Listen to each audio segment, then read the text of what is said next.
പരിഹരിക്കണമെങ്കിൽ അവർ പരിഹരിച്ചോട്ടെ. അതല്ലെങ്കിൽ ഇവർ വളരുന്നേ, മറ്റവർ വളരുന്നേ, അവർ കൊണ്ടുപോകുന്നേ എന്ന് പറഞ്ഞിട്ട് അവർ കരഞ്ഞോട്ടെ. അതൊന്നുമല്ല.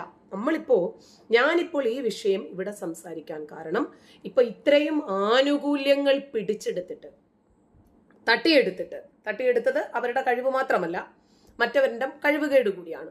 ഇതെല്ലാം എടുത്തിട്ട് മദ്രസകളിൽ എന്ത് പഠിപ്പിക്കുന്നു? ഇപ്പൊ തന്നെ നമ്മൾ KT ജലീലിന്റെ നിയമസഭയിലെ പ്രഖ്യാപനം, അത് സർക്കാർ ഓർഡിനൻസ് ആണ് ആള് വായിച്ചത്. അതിനകത്ത് സർക്കാർ ഇന്ന ആനുകൂല്യങ്ങളാണ് മുസ്ലിങ്ങൾക്ക് വിതരണം ചെയ്യുന്നത്. അപ്പൊ ഇതൊക്കെ വാങ്ങിയെടുത്തിട്ട് മദ്രസകളിലായിരുന്നാലും ഇത്തരം സമാനമായിട്ടുള്ള മതപഠന കേന്ദ്രങ്ങളിലായിരുന്നാലും കുട്ടികൾ നേരിടുന്ന പീഡനങ്ങൾ, അതിലാണ് എൻ്റെ ആശങ്കയും രോഷവും. അതായത് ഇത് ഇനിയും വർദ്ധിച്ചു വരികയുള്ളൂ. കാരണം ഇവർക്ക് കൂടുതൽ ആനുകൂല്യങ്ങൾ ലഭിക്കുന്നു. ഇത് ഗൗരവപരമായ സാമൂഹിക പ്രത്യാഘാതങ്ങൾ ഉണ്ടാക്കുന്ന വിഷയമാണ്. അതുകൊണ്ടാണ് ഇത് സമൂഹത്തിൽ ചർച്ച ചെയ്യണമെന്നെടുത്തത്. അതല്ലാതെ ക്രിസ്ത്യാനികൾ അവരുടെ ആനുകൂല്യങ്ങൾ നാളെ മുതൽ വാങ്ങിച്ചെടുക്കണമെന്നോ, അവർക്ക് കിട്ടുന്നില്ലെന്നോ, അവരുടെ ആനുകൂല്യങ്ങൾ ഇവരിൽ നിന്നും തട്ടിയെടുത്ത് യുദ്ധം ചെയ്ത് പിടിച്ചു കൊടുക്കാനൊന്നുമല്ല. നമ്മുടെ കുഞ്ഞുങ്ങൾ, പ്രത്യേകിച്ച് മുസ്ലിം കുഞ്ഞുങ്ങളെ പഠിപ്പിക്കാൻ വിടുന്ന മദ്രസകൾ സുരക്ഷിതമാണോ? ഇന്ന് തന്നെ കണ്ടില്ലേ, ഒരു ഉസ്താദ് ഒരു ഇക്ലി മെസ്സേജ് ഓൺലൈൻ വഴിയുള്ള മദ്രസ പഠനമാണ്, ആ കൊച്ചിന് അയച്ചിട്ട് കുറച്ച് സെക്സ് വിഷ്വൽസ് ഒക്കെ അയച്ചു കൊടുത്തിട്ട് നമുക്ക് ഇങ്ങനെയൊക്കെ ചെയ്യണം എന്നാണ് പറഞ്ഞത്. അതാണ് പിടിക്കപ്പെട്ടത്. അപ്പൊ ദിനേന മദ്രസ പീഡനങ്ങൾ വർദ്ധിച്ചു വരുന്നു. എന്നിട്ടും ഒരു ഉത്തരവാദിത്വപ്പെട്ട സർക്കാർ അതിനകത്ത് നിശബ്ദത പാലിക്കുന്നു. ഓരോ ദിവസവും പുറത്തു വരുന്ന വാർത്തകൾ വളരെ ഭീകരതയുണ്ടാകും. ഞാൻ മദ്രസ അധ്യാപകന്മാരുടെ ഭാഗത്തുനിന്ന് ഞാനൊന്ന് ടീച്ചറോട് കുറച്ച് ചോദ്യം ചോദിക്കട്ടെ. അതായത് മദ്രസ അധ്യാപകന്മാർക്കെതിരെ ഇത്രയും പ്രശ്നങ്ങൾ നടന്നിട്ട്, ഇത്രയും പീഡനങ്ങൾ നടന്നിട്ട് ഇസ്ലാമിക സമൂഹം എന്ത് നിലപാടെടുത്തു? പിന്നെ അവരെന്തിനു പീഡനം നടത്തണം? എന്തിനവര് പീഡനം നിർത്തണം? നിങ്ങൾ എന്തെങ്കിലും നിലപാടെടുത്തുണ്ടാവും? അത് ശരിയാണ്, അംഗീകരിക്കുന്നു, സമ്മതിക്കുന്നു. പക്ഷേ ഒരു അധ്യാപകൻ അദ്ദേഹത്തിന്റെ കൃത്യനിർവഹണം കൃത്യമായിട്ട് നിർവഹിക്കേണ്ടതില്ലേ? ഞാനും ഒരു അധ്യാപികയായിരുന്ന ആളാണ്. അപ്പോൾ ഞാൻ കുട്ടികളെ പീഡിപ്പിച്ചിട്ട് എന്തുകൊണ്ട് എന്നെ ശിക്ഷിച്ചില്ല, അതുകൊണ്ടാണ് ഞാൻ വീണ്ടും അടുത്തടുത്ത കുട്ടികളെ പീഡിപ്പിക്കാൻ പോകുന്നത്. കാരണം എനിക്ക് വെള്ളവും വളവും ഒഴിച്ചു തന്ന് എന്നെ വളർത്താൻ ഇവിടെ ഉത്തരവാദിത്തപ്പെട്ട ഒരു സർക്കാരുണ്ട്. മദ്രസ പഠനത്തിന് വേണ്ടി എത്തുന്ന കുട്ടികൾ ഇത്തരം കേന്ദ്രങ്ങളിൽ സുരക്ഷിതരല്ല എന്നതുകൊണ്ട് സർക്കാരിന്റെ പരാജയമല്ലേ വിളിച്ചോതുന്നത്? ഇത്തരം വിഷയങ്ങളിൽ സർക്കാർ കർശനമായിട്ടുള്ള നടപടികൾ എടുക്കേണ്ടതല്ലേ? ഇപ്പോ സുൽത്താൻ ബത്തേരിയിൽ ഒരു കുട്ടി പാമ്പ് കടിയേറ്റു മരിച്ചു സ്കൂളിൽ. അപ്പൊ എന്തായി? കെട്ടിടങ്ങളൊക്കെ വളരെ കുറ്റമറ്റ രൂപത്തിലാക്കാൻ തീരുമാനിച്ചു.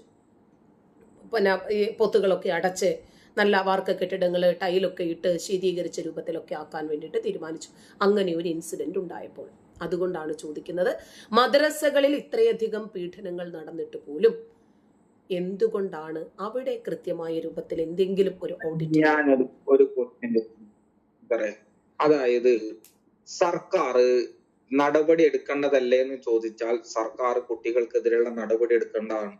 പിന്നെ അതിനു മാത്രം ആത്മാർത്ഥതയ്ക്കായിട്ട് ഈ കുട്ടികൾക്കെതിരെ ചെയ്യുന്ന മദ്രസ അധ്യാപകന്മാർക്കെതിരെ നടപടി എടുത്തു കഴിഞ്ഞാൽ സർക്കാർ അതുകൊണ്ടുണ്ടാവുന്ന ലാഭവും നഷ്ടവും കൂട്ടിപ്പിടിച്ച് നോക്കിക്കഴിഞ്ഞാൽ ഇവരുടെ കുട്ടികളെ ഇവര് തന്നെ പീഡിപ്പിച്ചിട്ട് ഇവർക്കില്ലാത്ത പ്രശ്നം ഞാൻ ഉണ്ടാക്കി കഴിഞ്ഞാൽ മറ്റേ ന്യൂനപക്ഷങ്ങളെ പീഡിപ്പിക്കുന്ന ഇസ്ലാമിക സമൂഹത്തെ വേട്ടയാടുന്നതെന്ന് പറഞ്ഞ് എനിക്കെതിരെ തിരിയും. അതുകൊണ്ട് അവര് പീഡിപ്പിക്കുകയോ പീഡിപ്പിക്കാതിരിക്കുകയോ ചെയ്യട്ടെ. മനസ്സിലായോ? അവർ പീഡിപ്പിക്കുകയോ പീഡിപ്പിക്കാതിരിക്കുകയോ ചെയ്യട്ടെ. അവർക്ക് എന്തെങ്കിലും പ്രശ്നം ഉണ്ടാവുന്ന കേസുകൾ ഉണ്ടല്ലോ, ആ കേസുകൾ മാത്രം നോക്കാം. അതല്ലാത്ത കേസുകൾ എന്തിനാ ഞാൻ വെറുതെ എടുത്ത് തലയിലെക്കുന്നത്? എന്റെ കുട്ടീനെ പീഡിപ്പിച്ചു കഴിഞ്ഞിരിക്കുകയാണെങ്കിൽ, സംഖ്യ അറിഞ്ഞു കഴിഞ്ഞിരിക്കുകയാണെങ്കിൽ മതത്തിന് ചീത്തപ്പേരാന്നും പറഞ്ഞുകൊണ്ട് എത്ര കേസുകൾ കോംപ്രമൈസ് ആക്കിയെന്ന് ഇവിടെ ക്ലബ് ഹൗസിൽ തന്നെ ഇവിടെ നിന്ന് പറയുന്നത് കേട്ടു ഇഷ്ടമാതിരി. സംഖ്യ അറിയണ്ട, അത് സമുദായത്തിന് ചീത്തപ്പേരാണ് എന്ന് പറഞ്ഞുകൊണ്ട് അവരെ മോള് പീഡിപ്പിക്കപ്പെട്ടതല്ല പ്രശ്നം, സംഖ്യ അറിയുന്നതാണ് പ്രശ്നം. അതുകൊണ്ട് സർക്കാരിന് എന്ത് ഈ കാര്യത്തിൽ കുറ്റം പറയുന്നതിൽ എന്ത് അർത്ഥമാണുള്ളത്? അവരുടെ കുട്ടികളെ അവര് പീഡിപ്പിക്കപ്പെടുന്നത്, അതിനിപ്പം സർക്കാർ എന്ത് ചെയ്യാനാണ്? മദ്രസ അധ്യാപകന്മാരായിട്ടുള്ള എന്തെങ്കിലും കേസുകളിൽ മതപഠനം നടത്തുന്ന അധ്യാപകർക്ക് എന്തുകൊണ്ട് മാനസികമായ ഒരു പരിശീലനം കൊടുക്കുന്നില്ല? കൗൺസിലിംഗ് അഥവാ ട്രെയിനിങ്. ഇപ്പോൾ സ്കൂളിൽ ഞാനിപ്പോൾ അറബി ടീച്ചറായിരുന്നു, ഞങ്ങൾക്ക് ഒരുപാട് ക്ലസ്റ്ററുകൾ തരാറുണ്ട്, ഞങ്ങൾക്ക് ട്രെയിനിങ്ങുകൾ തരാറുണ്ട്, മാറി മാറി വരുന്ന രീതികൾ അനുസരിച്ചിട്ടുള്ള മൊഡ്യൂളുകൾ ഞങ്ങൾക്ക് തരാറുണ്ട്.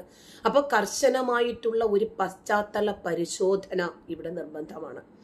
ഇപ്പോൾ കുട്ടികളുടെ പെരുമാറ്റത്തിൽ ഉണ്ടാകുന്ന മാറ്റങ്ങൾ കണ്ടു കഴിഞ്ഞാൽ ഉടനെ തന്നെ വീട്ടിലെ വേണ്ടപ്പെട്ട ആളുകൾ ഇത് പരിഗണിക്കേണ്ടതുണ്ട്, നോക്കേണ്ടതുണ്ട് എന്ന രൂപത്തിൽ അവർക്കും കൊടുക്കേണ്ടതുണ്ട് ഒരു കൗൺസിലിങ്ങുകൾ. കാരണം മാറി മാറി വരുന്ന മദ്രസ പീഡനങ്ങളുടെ ആധിക്യം വ്യത്യസ്തമായ രൂപത്തിലേക്ക് മാറുന്നത് കൊണ്ട് ഇത്തരം സ്ഥാപനങ്ങളെ അന്ധമായിട്ട് വിശ്വസിക്കാതെ അവയുടെ പ്രവർത്തനങ്ങളെ നിരീക്ഷിക്കാൻ ഉത്തരവാദിത്തപ്പെട്ട ഒരു സർക്കാർ തയ്യാറാകേണ്ടതില്ല എന്നാണോ സുപ്രു പറഞ്ഞു വരുന്നത്? തയ്യാറാവേണ്ടതില്ല എന്നല്ല പറഞ്ഞത്. തയ്യാറായി കഴിഞ്ഞാൽ ഇസ്ലാമിക സ്വഭാവം ടീച്ചറോട് ഞാൻ പറഞ്ഞേണ്ട ആവശ്യമില്ലല്ലോ. ഇസ്ലാമിനെ വേട്ടയാടാൻ വേണ്ടിയിട്ട് VD സതീശൻ നടക്കുന്ന ഒറ്റ പ്രസ്താവന മതി. അപ്പോൾ പിണറായി വിജയൻ ചാടി കുത്തിരിക്കുന്നുണ്ടാവും. ഈ പിണറായി വിജയനാണ് ഇത് ചെയ്യുന്നുണ്ടെങ്കിൽ VD സതീശൻ ചാടിയിരിക്കുന്നുണ്ടാവും ഇസ്ലാമിന്റെ വോട്ട് കിട്ടാൻ വേണ്ടിയിട്ട്. അതോടുകൂടി മിണ്ടാതിരിക്കും. ടീച്ചറുടെ അറിവിൽ ഏതെങ്കിലും മദ്രസ കുട്ടീനെ പീഡിപ്പിച്ചിട്ട് ഏതെങ്കിലും രക്ഷിതാക്കൾ വന്നും കണ്ട് മീഡിയാസിന്റെ മുന്നിൽ അധ്യാപകന്മാര് ഇങ്ങനെ പീഡിപ്പിച്ചിട്ടുണ്ട്, ഒരുപാട് കാലങ്ങളായി പീഡിപ്പിക്കുന്നു, അങ്ങനെ അവന് തക്കതായ ശിക്ഷ കൊടുക്കണം, അങ്ങനെ കൊടുക്കണം, ഏതെങ്കിലും ഒരു ഇസ്ലാമിക സമൂഹത്തിൽപ്പെട്ടുള്ള ഒരാൾ വന്ന് പറഞ്ഞതായിട്ട് ടീച്ചർ അറിവിലുണ്ടോ? പാത്രത്തിനില്ലാത്ത ചൂട് എന്തിനാണ് ടീച്ചറെ മൂടിക്കി? എന്തിനാണ് മൂടിക്കി? അവരുടെ സമുദായത്തിലുള്ള കുട്ടികളെ അവര് പീഡിപ്പിക്കുന്ന സമയത്ത് അവരുടെ രക്ഷിതാക്കൾക്ക് പോലും ഇല്ലാത്ത ചൂട് എന്തിനാണ് സർക്കാരിന്? സുപ്രു, ഈ നിലപാട് തെറ്റാണ്. ഇപ്പൊ ഞാൻ മതത്തിൽ നിന്നും പുറത്തു വന്ന ആളാണ് എന്ന് കരുതി ഈ മതത്തിലുള്ള ഉച്ചനീചത്വങ്ങളും ഇത്തരം വിവേചനങ്ങളും ഒന്നും ഞാൻ പറയാൻ പാടില്ല എന്നാണോ? എനിക്കൊരു സമൂഹത്തോട് പ്രതിബദ്ധതയുണ്ട്, ഞാൻ പറയണം. അതുപോലെ വോട്ട് ചെയ്ത് അധികാരത്തിൽ ഏൽപ്പിച്ച ഒരു സർക്കാർ, ആ സർക്കാരിന് ഉത്തരവാദിത്വമില്ലേ ജനങ്ങളോട് നീതി നിർവഹിക്കണമെന്ന്? ഈ മദ്രസയിലെ കുഞ്ഞുങ്ങളോട് നീതി നിർവഹിക്കണമെന്ന് സർക്കാരിന് ഉത്തരവാദിത്വം ഇല്ലേ? ടീച്ചറെ ഉത്തരവാദിത്തം ഉണ്ട് തന്നെയല്ലേ ഞാൻ പറഞ്ഞിട്ടുള്ളത്. ഞാൻ ചോദിക്കുന്നത് മാതാപിതാക്കൾക്ക് ഇല്ലാത്ത ഉത്തരവാദിത്തമാണോ സർക്കാരിനുള്ളത്? ആണോ? മാതാപിതാക്കൾക്കുള്ള ഉത്തരവാദിത്തത്തിനേക്കാൾ വലുതാണോ സർക്കാരിനുള്ള ഉത്തരവാദിത്തം? 100%. കാരണം ഇനി ഒരു കുഞ്ഞിനും ഇത്തരം ദുരനുഭവങ്ങൾ ഉണ്ടാകരുത്. അതിനകത്ത് എന്തെങ്കിലും നിയമ നടപടികൾ ഉണ്ടാക്കാൻ സർക്കാരാണ് അടിയന്തരമായിട്ട് ഇടപെടേണ്ടത്. ഒരു മാതാവ് വന്നിട്ട് ശബ്ദം ഉണ്ടാക്കിയിട്ട് കാര്യമില്ല.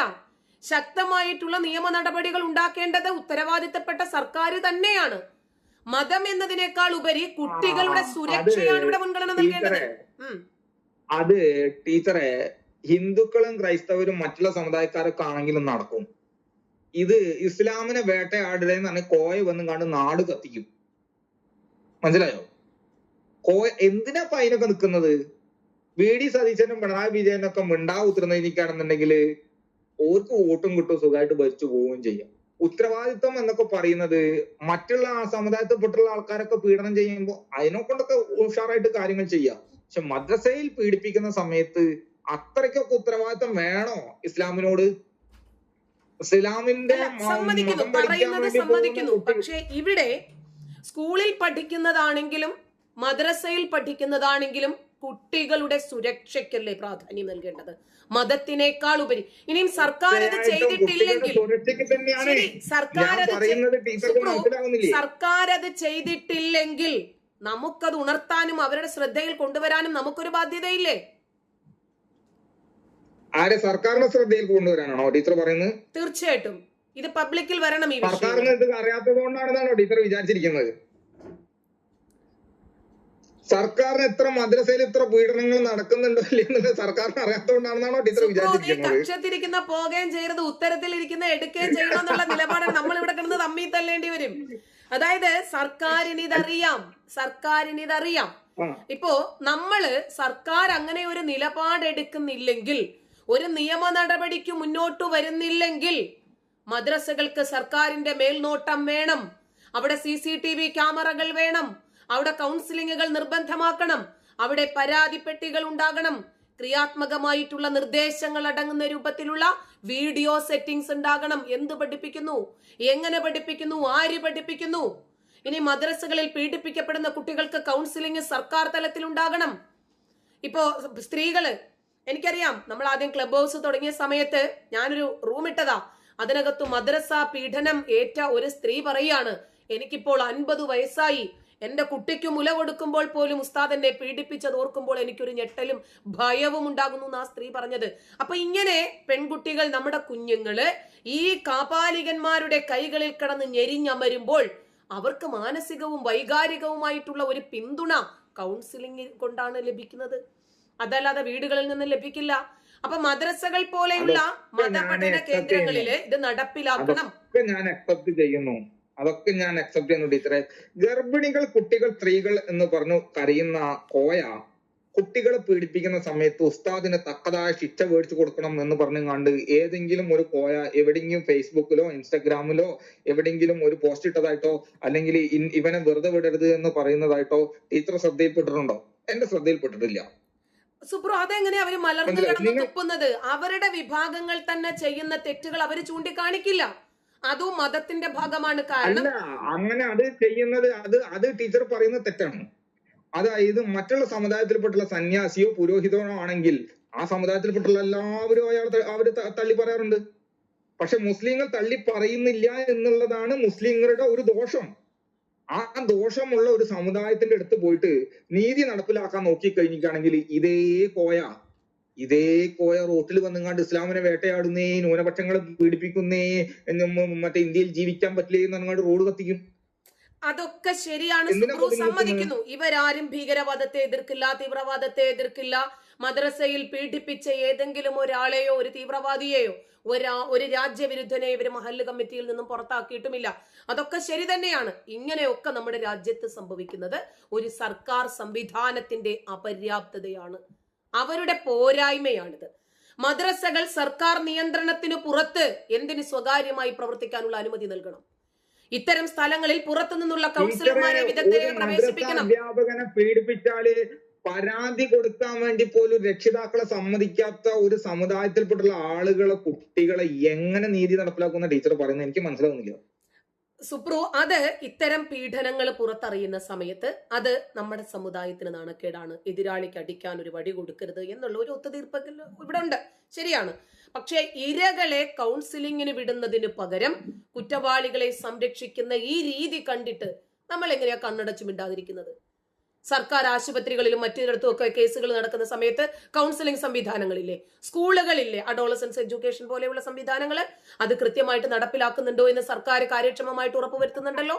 പോലീസ് കേസുകൾ എടുത്താലും തുടർ നടപടികളില് കൗൺസിലിംഗ് ഒരു പ്രധാനപ്പെട്ട ഭാഗമാകേണ്ടതാണ് മദ്രസകളെ സംബന്ധിച്ച്. അപ്പൊ പീഡനം എന്ന ഒരു കുറ്റകൃത്യം മാത്രമല്ല, അതൊരു വലിയ മാനസിക ആഘാതം ഏൽപ്പിക്കുകയും പല രക്ഷിതാക്കളും അതുമായിട്ട് മുന്നോട്ട് വരാത്തത് കുട്ടികളുടെ മാനസിക വിഭവശേഷിയെ ഇല്ലാതാക്കുകയും ചെയ്യുന്നു. ഇരയാക്കപ്പെട്ട കുട്ടിക്ക് വേണ്ടത് സ്നേഹവും വിദഗ്ധമായിട്ടുള്ള കൗൺസിലിങ്ങും അവർക്ക് മാനസികമായിട്ട് ഒരു പിന്തുണയും ധൈര്യവും അത് തിരിച്ചറിയാനുള്ള അവബോധവും അതുപോലെ ഇത്തരക്കാരെ പ്രതിരോധിക്കാനുള്ള ഒരു ശേഷിയും ഉണ്ടാക്കി കൊടുക്കാനാണ് ഇത്തരം കൗൺസിലിങ്ങുകൾ അനിവാര്യമാണ് എന്ന് പറയുന്നത്. മദ്രസകൾക്ക് കർശനമായിട്ടുള്ള ഒരു സർക്കാർ മേൽനോട്ടമില്ല, റെഗുലേറ്ററി ബോഡി ഇല്ല. കുറ്റകൃത്യങ്ങൾക്ക് കൗൺസിലിംഗ് പോലെയുള്ള അവകാശങ്ങൾ നിഷേധിക്കപ്പെടുന്നതിനൊക്കെ പോലെയുള്ള എന്തെങ്കിലും ഒരു നമുക്ക് പരാതി ഒരു സമിതി അതില്ല. അപ്പൊ മദ്രസകൾ ഉൾപ്പെടെയുള്ള വിദ്യാഭ്യാസ സ്ഥാപനങ്ങളിൽ പീഡന വിരുദ്ധ സെല്ലുകൾ ഉണ്ട്, കൗൺസിലിങ്ങുകൾ നിർബന്ധമാണ് എന്ന് സർക്കാരിന്റെ ഒരു ഉത്തരവാണ് ഇവിടെ വേണ്ടത്. കുട്ടികളെ മദ്രസയിലേക്ക് അയക്കുന്ന സമയത്ത് അവിടെ എന്ത് സുരക്ഷാ സംവിധാനങ്ങളുണ്ട് എന്ന് ചോദിക്കാൻ മദ്രസ കുട്ടികളുടെ മാതാപിതാക്കൾ അതുപോലെ പൊതുബോധം ഉയർന്നു വരണം. കൗൺസിലിംഗ് ലഭിക്കുക എന്നത് ഇരയാക്കപ്പെട്ടവരുടെ അവകാശമാണ്. അത് മദ്രസ കുട്ടിയായതിന്റെ പേരിൽ അവർക്ക് അത് പറ്റില്ല എന്ന് പറയാൻ പറ്റില്ല. പുനരധിവാസത്തെ തടസ്സപ്പെടുത്തുന്ന രീതി സർക്കാർ തലത്തിൽ നിന്നും ഉണ്ടാകരുത്. അതായത് ഒരു വലിയ മാറ്റത്തിന് തുടക്കം കുറിക്കാൻ മദ്രസ കുഞ്ഞുങ്ങളുടെ മാനസിക ശേഷിക്ക് വേണ്ടി അവരുടെ ഉന്നമനത്തിനു വേണ്ടി സർക്കാർ എന്ത് ചെയ്യുന്നു എന്നതൊരു ചോദ്യമാണ്. മദ്രസ അധ്യാപകർക്ക് സർക്കാർ സഹായം നൽകുന്നുണ്ടല്ലോ, ആനുകൂല്യങ്ങൾ നൽകുന്നുണ്ടല്ലോ, ആനുകൂല്യത്തിന് വേണ്ടിയിട്ട് ഇവർ സമരം നടത്തുന്നുണ്ടല്ലോ. ആ സമയത്ത് ഉയർന്നു വരേണ്ടുന്ന വിമർശനങ്ങളും ചോദ്യങ്ങളുമല്ലേ ഇത്? ടീച്ചർ പറയുന്നതൊക്കെ ശരി തന്നെയാണ്, പക്ഷെ ഇതിലൊരു ചെറിയ പ്രശ്നമുണ്ട് ടീച്ചറെ. അതായത് ടീച്ചറുടെ അറിവില് ഏതെങ്കിലും ഒരു മുസ്ലിം സ്ഥാപനം നമ്മളെ കേരളത്തില് ഡിവൈഎഫ്ഐക്കാരനോ യൂത്ത് കോൺഗ്രസ്സുകാരനോ സമരം നടത്തിയിട്ട് പൂട്ടിച്ചതായിട്ട് ടീച്ചർ അറിവിലുണ്ടോ? എന്റെ അറിവിലില്ല.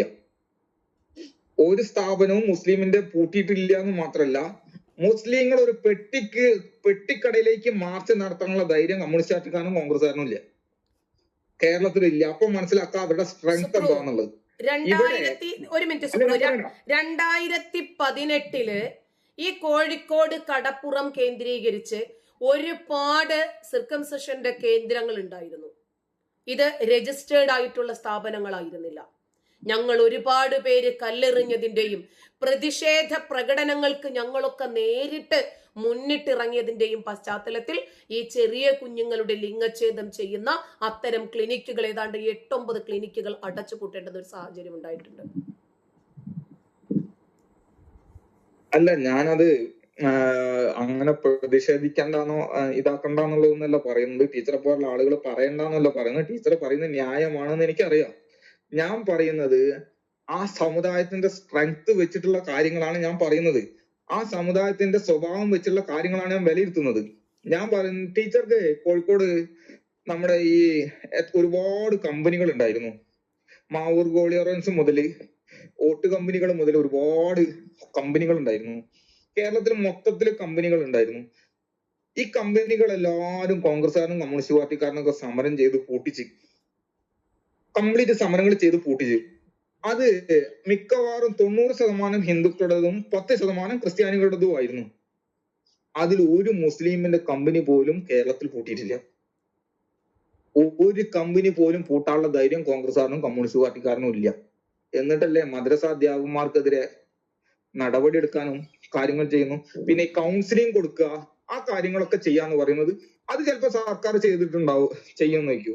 അല്ലാതെ ക്യാമറ സ്ഥാപിക്കുക മറ്റുള്ള അതൊന്നും ചെയ്യുമെന്ന് എനിക്ക് തോന്നുന്നില്ല ടീച്ചറെ. പിന്നെ അവർക്ക് സ്വാധീനം ഇല്ലാത്ത ഒരു ഭരണകൂടം വന്നു കഴിഞ്ഞാൽ ഇതൊക്കെ സംഭവിക്കും. ഇത് UP-യിൽ ടീച്ചർ പറഞ്ഞ എല്ലാ സംവിധാനവും ഉണ്ട്. അതെന്തുകൊണ്ട് അവിടെ ഉള്ളത്? ഇവിടെ മറ്റേ എന്താ പറയാ, പശ്ചിമ ബംഗാളിൽ ഇതുപോലത്തെ നടപടികൾ തുടങ്ങിക്കഴിഞ്ഞ്. മറ്റുള്ള ഗുജറാത്തിലുണ്ട്, പല സംസ്ഥാനങ്ങളിലും ഉണ്ട്. CCTV ഉണ്ടാവും, അവിടെ എന്ത് പഠിപ്പിക്കണം എന്നുള്ള രീതിയിൽ സർക്കാരിന് അറിയേണ്ടി വരും. അങ്ങനെ പല കാര്യങ്ങളുണ്ട്. അങ്ങനത്തെ പീഡനത്തിന്റെ കാര്യങ്ങളുമായി ബന്ധപ്പെട്ടിട്ട് ആരെങ്കിലും പോയിട്ട് പരാതി കൊടുത്തു കഴിഞ്ഞാൽ അവര് വിവരം അറിയും. ഇവിടെ പിടിക്കപ്പെടുന്നത് 100-ൽ 1 കേസാ. 100-ൽ 1 കേസാണ് ഇവിടെ പിടിക്കപ്പെടുന്നത്.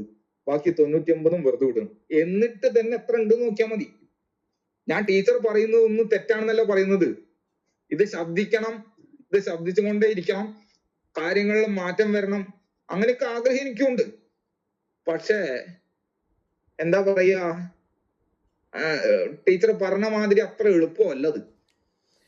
അല്ല, ഇത് പ്രധാനപ്പെട്ട ഒരു പോയിന്റിലേക്ക് ഇപ്പോഴാണ് വന്നത്. അതായത് മുസ്ലിങ്ങൾക്ക് സ്വാധീനമുള്ള സർക്കാർ ഭരിക്കുന്നിടത്തോളം കാലം ഇതൊക്കെ ഇവിടെ സംഭവിക്കും. ഇത് തന്നെയാണ് നമ്മൾ ജോഷി മയ്യാറ്റിൽ പറയുന്നതുമായിട്ട് ബന്ധപ്പെടുത്തിയും പറയാനുള്ളത്. അതായത് മുസ്ലിങ്ങൾ അവരുടെ ആനുകൂല്യങ്ങൾ നേടിയെടുക്കുക തന്നെ ചെയ്യും. എന്ത് ചെയ്തിട്ടും അതവരുടെ കഴിവാണ്, മിടുക്കാണ്, നമ്മുടെ കഴിവുകേട് കൂടിയാണ്. ഇപ്പോൾ ഞാൻ ഈ വിഷയം ഇവിടെ പറയാൻ കാരണം, മതപരമായി മാത്രം പഠനം നൽകുന്ന ഒരു സ്ഥാപനം, അവിടുത്തെ അധ്യാപകർക്ക് എന്തിനാണ് ഉത്തരവാദിത്തപ്പെട്ട ഒരു സർക്കാർ പൊതു ഖജനാവിൽ നിന്ന് മതമുള്ളവന്റെയും മതമില്ലാത്തവന്റെയും നികുതി പണമാണല്ലോ ഈ പോകുന്നത്. പെൻഷനും വിവാഹവും പഠനവും വൈധവ്യവും മയ്യത്ത് ഉണ്ടാക്കലും കല്യാണവും ഇതിനെല്ലാം വേണ്ടിയിട്ട് പോകുന്നത്. ഇത് ഒരു മതനിരപേക്ഷ സങ്കല്പത്തിന് വിരുദ്ധമാണ്. അപ്പോ അങ്ങനെ വരുമ്പോൾ ഈ ആനുകൂല്യങ്ങൾ ഇവർക്ക് കൊടുക്കുന്നത് കൊണ്ടാണ് UP സർക്കാർ മദ്രസയിൽ വന്ദേ മാതരം പാടണം, മദ്രസ അവസാനിക്കുമ്പോൾ ജനഗണമന പാടണം, അവിടെ ഫിസിക്സ്, കെമിസ്ട്രി, ബയോളജി, മാത്സ് തുടങ്ങിയ വിഷയങ്ങൾ പഠിപ്പിക്കണം, ഓതറൈസ്ഡ് ആയിട്ടുള്ള ആളുകൾ പഠിപ്പിക്കണം, വിദ്യാഭ്യാസ യോഗ്യത തെളിയിക്കപ്പെട്ട ആളുകൾ പഠിപ്പിക്കണം. അതേപോലെ തന്നെ ഒരു സർക്കാർ ആനുകൂല്യങ്ങൾ വാരിക്കോരി കൊടുക്കുന്ന മദ്രസകളില് പീഡിപ്പിക്കപ്പെടുന്ന കുട്ടികളുടെ മാനസികാരോഗ്യത്തിന് വേണ്ടി ഉത്തരവാദിത്തപ്പെട്ട ഒരു സർക്കാരിന് ഒന്നും ചെയ്യാനില്ലെന്നോ? ഒരു വശത്ത് അധ്യാപകർക്ക് ആനുകൂല്യങ്ങൾ നൽകി അവരെ വളർത്തുന്നു, മറുവശത്ത് അവരെന്ത് ചെയ്യുന്നു? കുട്ടികളെ പിടിച്ച് പീഡിപ്പിക്കുന്നു. ആ പീഡകർക്കെതിരെ ശക്തമായ നടപടിയെടുക്കാൻ സർക്കാർ എന്തിനു മടിക്കണം? ഇനിയും ഒരു പീഡനം നടക്കാതിരിക്കാനുള്ള ഒരു പ്രതിക്രിയ ഉണ്ടല്ലോ, ഒരു പ്രീക്കോഷൻസ്. എന്തുകൊണ്ട് അത്തരം മുൻകരുതലുകൾ ഉണ്ടാകുന്നില്ല? സർക്കാർ ശമ്പളം വാങ്ങുന്ന ഒരാൾ തെറ്റ് ചെയ്താൽ ആ ഉത്തരവാദിത്വം സർക്കാരിനില്ലേ? അപ്പോ മറ്റ് വിദ്യാഭ്യാസ സ്ഥാപനങ്ങൾക്ക് നൽകുന്ന കർശനമായിട്ടുള്ള നിബന്ധനകൾ, ഇപ്പോ പോക്സോ ക്ലാസ്സുകൾ, അഡോളസൻസ് എഡ്യൂക്കേഷൻ ക്ലാസ്സുകൾ, പോലീസ് വെരിഫിക്കേഷൻ, ലഹരി വിരുദ്ധ കൗൺസിലിംഗ് ക്ലാസ്സുകൾ, ഇതൊക്കെ മദ്രസകൾക്ക് എന്തുകൊണ്ട് ബാധകമാകുന്നില്ല? ഇതൊരു പ്രത്യേക വിഭാഗത്തെ പ്രീണിപ്പിക്കാൻ വേണ്ടി സർക്കാർ നടത്തുന്ന നാടകമാണ് എന്നാണ് ഞാൻ പറയുന്നത്. മതപഠന കേന്ദ്രങ്ങൾ പൂർണ്ണമായും ആ സമുദായം തന്നെ അവരുടെ ചെലവിൽ നടത്തണം. അതിലേക്ക് സർക്കാരിന്റെ പണം ഒരു നാണയം പോലും ഒഴുകാൻ പാടില്ല. അത് പൊതുവിദ്യാഭ്യാസത്തിനോ അതല്ലെങ്കിൽ സാമ്പത്തികമായി പിന്നോക്കം നിൽക്കുന്ന വിഭാഗങ്ങൾക്കോ നൽകേണ്ടതുണ്ട്. മദ്രസ അധ്യാപക ക്ഷേമനിധിയിലേക്ക് സർക്കാർ വിഹിതമായി നൽകുന്ന പണം അതവർക്ക് ലഭ്യമാണെങ്കിൽ ആ സ്ഥാപനത്തിൽ പഠിക്കുന്ന കുട്ടിയുടെ ഉത്തരവാദിത്വവും അതിന്റെ മാനസികാരോഗ്യവും അതിന്റെ ശാരീരികമായിട്ടുള്ള ഉത്തരവാദിത്വങ്ങളും സർക്കാർ ചെയ്യേണ്ടതുണ്ട്. അതായത് ഉസ്താദുമാര് പിടിച്ച് ഞെക്കിയും പിഴിഞ്ഞും കുട്ടികളെ ഉപദ്രവിക്കരുത്. അപ്പോ സർക്കാർ മദ്രസകൾ ആരുടെ നിയന്ത്രണത്തിലാണ് പോകുന്നത്, അത് അവരുടെ ഉത്തരവാദിത്വമാണ്. അത് എന്താണെന്ന് നോക്കേണ്ടത്. ഇവര് പണം കൊടുക്കുന്നു, സർക്കാർ യാതൊരു ബാധ്യതയുമില്ല, മത ആലയങ്ങളാണ് അവരൊക്കെ നോക്കേണ്ടത്. അത് ശരിയാകത്തില്ല. സ്വകാര്യ സ്ഥാപനത്തിന് എന്തിന് സർക്കാർ പെൻഷൻ നൽകണം? മദ്രസയിലെ അധ്യാപകരെ മുഴുവനായിട്ട് നമ്മൾ ആരും ആക്ഷേപിക്കുന്നൊന്നുമില്ല. കുറ്റകൃത്യങ്ങൾ നടക്കുന്ന സാഹചര്യത്തിൽ സർക്കാർ നൽകുന്ന ഈ ആനുകൂല്യങ്ങൾ ആ കുറ്റകൃത്യങ്ങൾക്ക് വളം വെച്ച് കൊടുക്കുന്നതാണ്. അതായത് അവരെ വളർത്തിക്കൊണ്ടുവരുന്നു, അവർക്കൊരു തളർച്ചയുമില്ല. സർക്കാർ മദ്രസകളെ പോറ്റുന്ന രീതി നിർത്തലാക്കണം. ഇനിയും സർക്കാർ സംരക്ഷണത്തിൽ 1 രൂപ പോലും ഈ പീഡകന്മാര് കൊണ്ടുപോകാൻ പാടില്ല. എല്ലാ മദ്രസ അധ്യാപകരും പീഡകന്മാരാണെന്നൊന്നും ഞാൻ പറഞ്ഞു വരുന്നില്ല.